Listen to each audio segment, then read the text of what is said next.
So hello guys, अस्सलाम वालेकुम। This is Shahid Khan और आप देख रहे हैं एक नई वीडियो। दोस्तों, आज का जो टॉपिक है वीडियो का वो पानीपत यूज क्लोथ के बारे में है। क्योंकि जैसे कि आप देख रहे हैं, पानीपत एक बिगेस्ट इंडस्ट्री है, ठीक है, जहाँ पे यूज क्लोथ बहुत बड़ी क्वांटिटी में इंपोर्ट होता है। ठीक है, बाहर के देश से हम इतना पुराना कपड़ा खरीदते हैं टनों में। ठीक है, कम से कम 19,000 से भी ज़्यादा कंटेनर्स हर महीने आ रहे हैं। पता नहीं कितने लाखों में माल आ रहा है, करोड़ों में माल आ रहा है। तो बहुत सारे लोगों के मन में गलतफहमी हो जाती है कि इतना पुराना कपड़ा अगर हमारे देश में आ रहा है, हम इतना इंपोर्ट कर रहे हैं, तो ये बहुत अच्छा है, बहुत अच्छी तरीके से बिक रहा है। तो दोस्तों, सिर्फ इसी चीज़ को क्लियर करना है और मेरा कोई ये नहीं है कि किसी को मना करना। देखो दोस्तों, पानीपत का जो यूज क्लोथ का कपड़ा है वो पहले भी बिकता था, अब भी बिकता है और आगे भी बिकता रहेगा। लेकिन सिर्फ आपके सामने फैक्ट्स रख रहा हूँ, ठीक है, आपको एक समझाने की कोशिश कर रहा हूँ कि अगर आप इस काम को कर रहे हैं तो आपके पास एक प्रॉपर पूरी नॉलेज होनी चाहिए। तो दोस्तों, सबसे पहले मैं आपको बता दूं कि इंडिया टॉप 5 कंट्रीज में आता है जो यूज क्लोथ इंपोर्ट करते हैं, ठीक है। और जो यूज क्लोथ एक्सपोर्ट करते हैं, मतलब जहाँ से आता है, तो हमारे जो एक्सपोर्टर हैं वो यूएस है, यूके है, साउथ कोरिया है, कनाडा है, ठीक है। तो ये जो बड़े कंट्रीज हैं ये एक्सपोर्ट करने के लिए टॉप 5 पे आते हैं, ठीक है। अब आप सोच रहे होंगे कि इतना पुराना कपड़ा हम इंडिया में इंपोर्ट करते हैं, तो उसकी वजह क्या है, क्यों करते हैं? तो दोस्तों, इसका जो मेन रीज़न है वो है रिसाइकलिंग, ठीक है। हमारे इंडिया में पानीपत के अंदर मेनली रिसाइकलिंग होती है यूज क्लोथ की। इससे धागा भी बनता है, ठीक है। इससे और भी टेक्सटाइल इंडस्ट्री के सामान बनते हैं, रजाई हो गया, बहुत सारी चीज़ों के लिए पानीपत फेमस है, ठीक है। ब्लैंकेट्स भी बनते हैं, धागे भी बनते हैं, और धागे यहाँ पे बन के फिर हमारा देश आगे एक्सपोर्ट भी करता है अच्छे दामों पे, ठीक है। तो जीडीपी में भी बहुत अच्छा कंट्रीब्यूशन होता है इसका। तो दोस्तों, अब बात आती है कि क्या यूज क्लोथ बिल्कुल फाइन क्वालिटी के होते हैं अगर हम रीसेलिंग पर्पज से परचेज करें तो दोस्तों, इसके लिए मैं कुछ नहीं बोलूँगा। हम देखते हैं कि हमारी गवर्नमेंट, हमारी सरकार, भारत सरकार क्या कहती है। तो दोस्तों, यहाँ पे मैं फ़ोटो भी डाल रहा हूँ, आप चेक कीजिएगा। 2008 में भारत सरकार ने, इंडिया ने यूज क्लोथ को बैन कर दिया था हमारे इंडिया में रीसेल होने के लिए। पढ़ लीजिए, इसमें लिखा है कि यूज क्लोथ इंडिया में बैन है, ठीक है। आप उसे आगे रीसेल नहीं कर सकते, क्योंकि हमारे जो लोकल मैन्युफैक्चरर हैं उन पे इफेक्ट ना पड़े इस चीज़ का, इसलिए भारत सरकार ने इसे बैन कर दिया। अब जो यूज क्लोथ हम इंपोर्ट करेंगे वो सिर्फ करेंगे रिसाइकिल पर्पज से, और जो यूज क्लोथ इंपोर्ट के लिए आएगा वो सड़ा गला फटा होना ज़रूरी है, वो फ्रेश नहीं होगा। ये चीज़ मैं पहले भी समझा चुका हूँ, पहले ही बता चुका हूँ। इनकी डिटेल्स में लिखा होता है कि यूज़ क्लोथ जो भी आएगा वो सारा कटा फटा होना बहुत ज़रूरी है, वो फ्रेश नहीं होना चाहिए।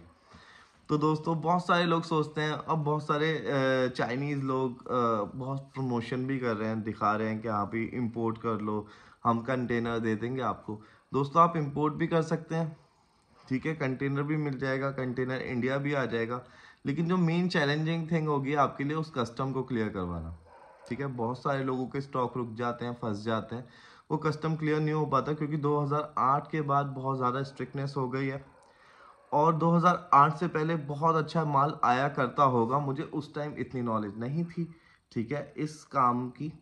तो शायद होता होगा 2008 में, लेकिन अब इसकी जो रिक्वायरमेंट है बहुत ज़्यादा हमारे इंडिया में बहुत बूस्ट कर गई है। हर कोई यूज़ क्लोथ में काम करना चाहता है, ठीक है। इसका प्रमोशन भी दबा के यूट्यूब पे हो रहा है। तो सिर्फ इस वीडियो का मकसद ये है कि आप तक नॉलेज जाए, ठीक है, आपको पता चले कि ये कैसे आता है। देखो दोस्तों, ये काम पहले भी होता था, ठीक है, यूज क्लोथ पहले भी रीसेल होता था, अब भी होगा और आगे भी होता रहेगा, क्योंकि इसकी डिमांड डे बाय डे अगर हम खुद चेक करें तो हमारे इंडिया में इंक्रीज ही होती जा रही है। हर 10 में से 8 बंदे जो कपड़ों का काम करना चाहते हैं वो यूज क्लोथ की तरफ ही पहले ट्राई देते हैं। अब उनको चाहे लॉस हो, चाहे उन्हें फ़ायदा हो, चाहे अच्छा लगे कि बुरा लगे, लेकिन वो ट्राई ज़रूर करते हैं।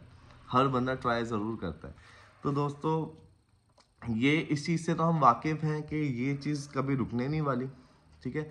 लेकिन हम इस चीज़ के लिए कुछ ना कुछ कंट्रीब्यूशन करना चाहते हैं, ठीक है। अब यूज़ क्लोथ के ऊपर वीडियोस बनानी बंद कर दी हैं, बहुत सारे ऑफर्स आते हैं, लेकिन वीडियो अब नहीं बनाता मैं यूज़ क्लोथ के ऊपर, क्योंकि इसकी ना कोई गारंटी नहीं होती थर्ड पार्टी की। हम जैसे हम वीडियो शूट कर रहे हैं और कोई दूसरा बंदा है, तो हम उसकी गारंटी पॉसिबल नहीं होती यूज़ क्लोथ में।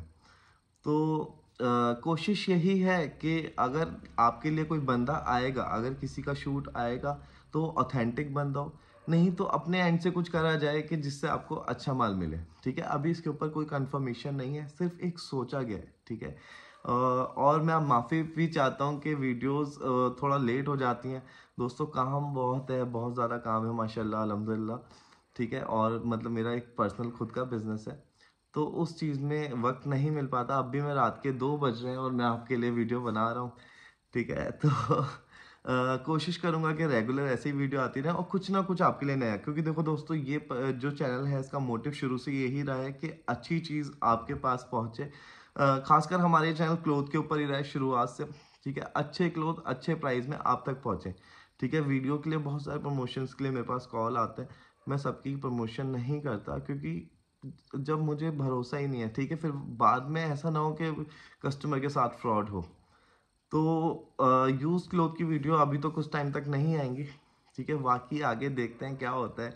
हो सकता है हम खुद इसे स्टार्ट करें या फिर किसी ऑथेंटिक बंदे को लेके आए या फिर हमारे थ्रू हम इसे कोशिश करें कि मतलब कोशिश यही करेंगे कि कैसे ना कैसे इसके अंदर थोड़ी ट्रांसपेरेंसी आए।